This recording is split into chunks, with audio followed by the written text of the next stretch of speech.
I don't get it, Cooper. I've hunted you for years, tried to throw you behind bars, but when you get a chance to leave me in a cage, you set me free. Why? Carmelita, we may be on opposite sides of the law, but you're not my enemy. Now, the homicidal robotic owl that built this death ray and nearly gassed us to death, that guy's on my list. I see your point. All right. Until Clockwork and his evil schemes are destroyed, I suggest we work together. Together at last.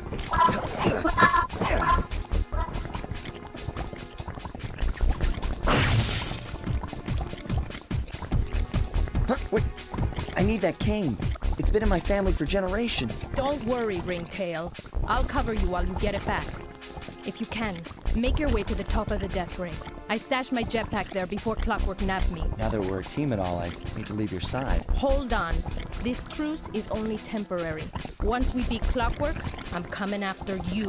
Really? Well, maybe I'll give you a 10-second head start.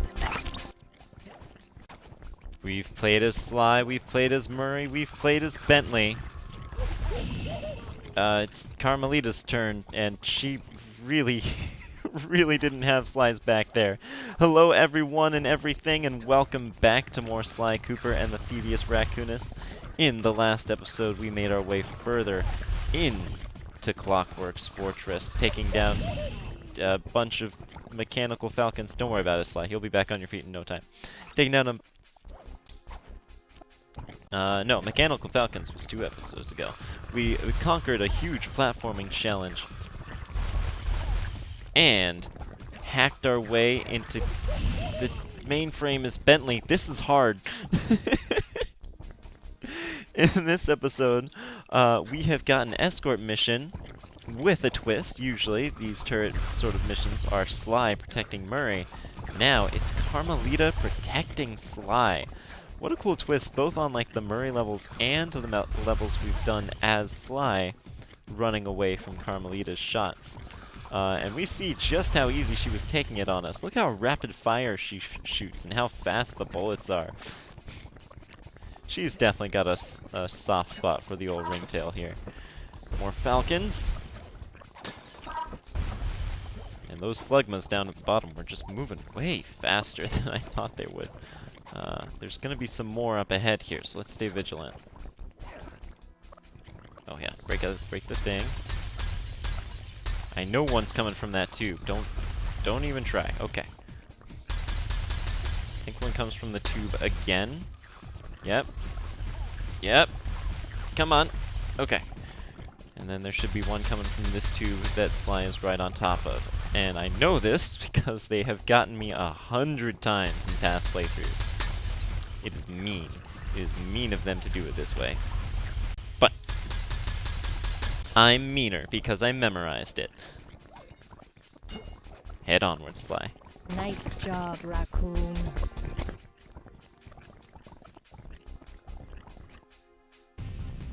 And now for the true. Where's Carmelita's jetpack? Right where she said it would be.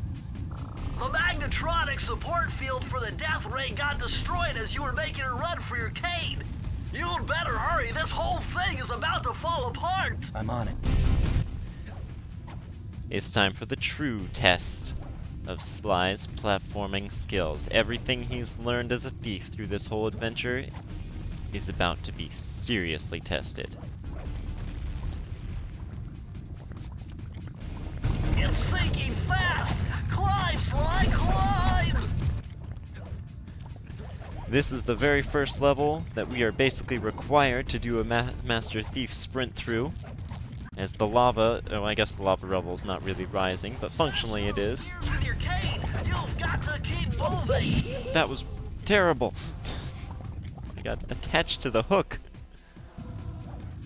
That's alright. Interestingly enough, you were not in control of Sly for those first set of rail slides. Alright, up we go. This time, I'm sorry, Bentley, I'm not going to ignore you. We're going to actually smash the things instead of trying to jump over them, alright? Alright. I don't know how exactly we managed to topple this entire death ray. Apparently Sly is just that much heavier than I thought. We've got a reverse rail slide here, the first time we've ever been required to do that. An interesting sort of twist on the mechanic, but one that, if you've ever had to backtrack, you probably already figured out. And some more spires on a timer here. If we go underneath this magnetic stream, we will get electrocuted. At least I assume we will.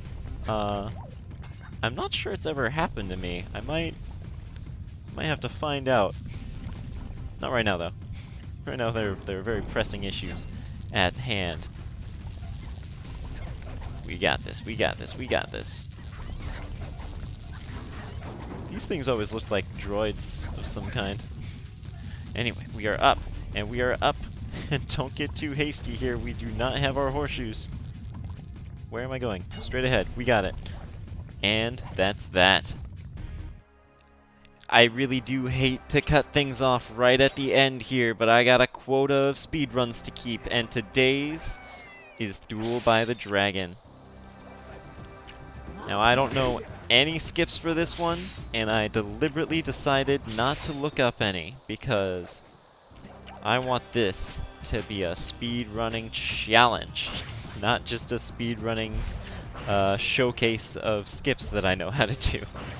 So, we are just going to run on ahead, let Carmelita, who was literally just on our side not 3 seconds ago, help us out here by watching me mess up the jumps. You know, I think she probably appreciates that, yeah? Okay, so that's how... I think that's the best way to do things. I hope it is. We don't actually need to touch those other fireworks on the other side. We're gonna be efficient, not speedrunner skips. Efficient. And whack. Okay, this level is whack.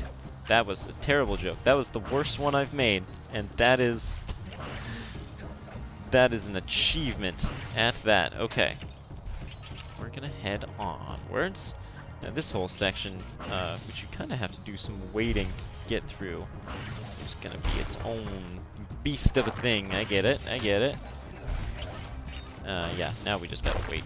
Carmelita. Oh no, see, she's still an ally. She's helping us get through here. I do want to talk a little bit more about some of the levels we've seen so far in Clockwork Space. They have mostly been mini-games so far, the tower and the... I don't actually remember what the level is called, where you rescue Carmelita. But they are the exceptions to the minigame rule. And that can be a weird way to wind out the game here, because it's not really testing us on the most relevant skills that we've been refining. It is testing us all on relevant skills that we have used throughout the game, but not the strictest. But I think that it's meant to just build tension, and I think it does that rather effectively. The minigame levels in this game are generally the hardest, just because of the difficulty involved in adapting to a new control scheme. So, tackling them the way we have, yeah, it's pretty cool.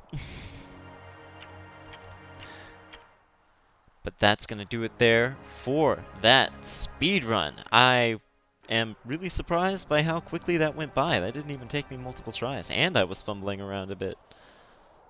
So there we have it. Ha.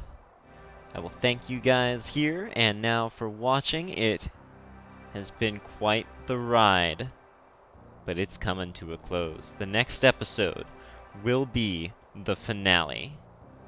Enjoy that dev commentary, and thank you guys so much for watching. But if any of you like this episode, I will sink your giant death tower into the lava, and then we'll just see what happens next. I don't have to be clever. It's the second to last episode, dang it. Well, we thought after listening to Bentley's lovely voice Thank you.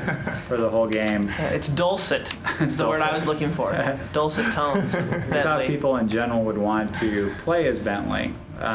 Since Bentley's forte is his mental agility, we thought that having him play in a level that was virtual would be kind of fun. So it's not really Bentley, it's kind of virtual cyber Bentley.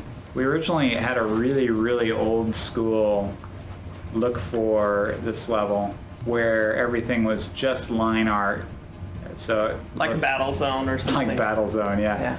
And then what we ended up with was a little bit different, more of a Tron look than a Battle Zone look, sort of a combination of glowing lines and 3D. So if this were 1980, this would have been a feature-length motion picture. That's how I think of it. You know, after playing this game, or this level, I'm sure you're asking yourself, what exactly is Bentley doing there? He's typing. So this is, of course, a virtual manifestation of Clockwork's security system. Right. He's hacked into... He's hacking in. So Clockwork has hidden some secrets in those little yellow things, which I think are supposed to be 5 1/4-inch floppy disks. cubes. We're awfully deep for those. Yeah, things, well, but it's a virtual representation. So, and he's hidden them in layers of security, which Bentley is madly destroying by typing and shooting little bullets out. So, You know what I like that game, Tempest. yeah, that's a good game. You might consider making that one. Next time. It's a running joke, Matt. Did you know that? No. No, everyone on the art team's been agitating for a game in the spirit of Tempest without actually using any Tempest intellectual property, Really? because that would be illegal. Yeah, of course. They don't want to have Tempest. Whereas clearly I wanted to have asteroids. I think our internal model for the entire game is that there are no parallel lines. But that is not true in cyber Bentley, cyber Clockwork world. It's an absolute necessity. Yeah. And Bentley is finally happy to see these lines. Because I think Bentley would like the game better if there were more parallel lines. I think Bentley would like the game better if it was all math.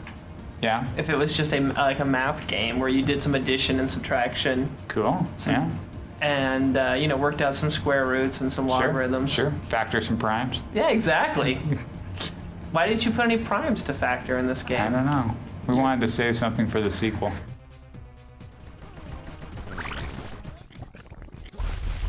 So Chris, you want to tell me why reverse? Why it's called reverse sniper? It's called reverse sniper because you're playing as Carmelita. You're not Sly trying to protect Murray. You're trying to protect Sly as Carmelita. One of the issues we had with this was that we were a little bit worried about people being confused that they're no longer Sly. We were hoping that people would understand you're Carmelita. You're trying to protect Sly. One of the things that was really nice about this is it sort of turns the tables a little bit. It also gives you a really good view of Sly. We needed to improve the camera controls quite a bit for the sniper level. The sniper controls that we originally had worked pretty well for the Murray levels because Murray moves pretty slow.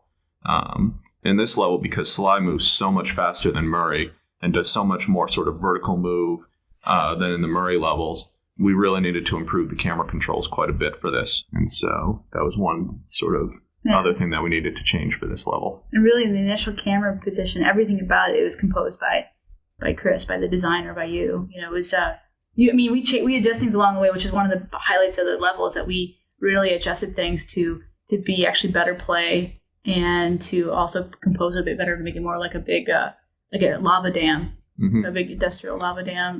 But the initial shot, all of him was like the composing with the whole volcano, and I just funkified. Yeah, by the time I gave it to Suzanne, it didn't look that great.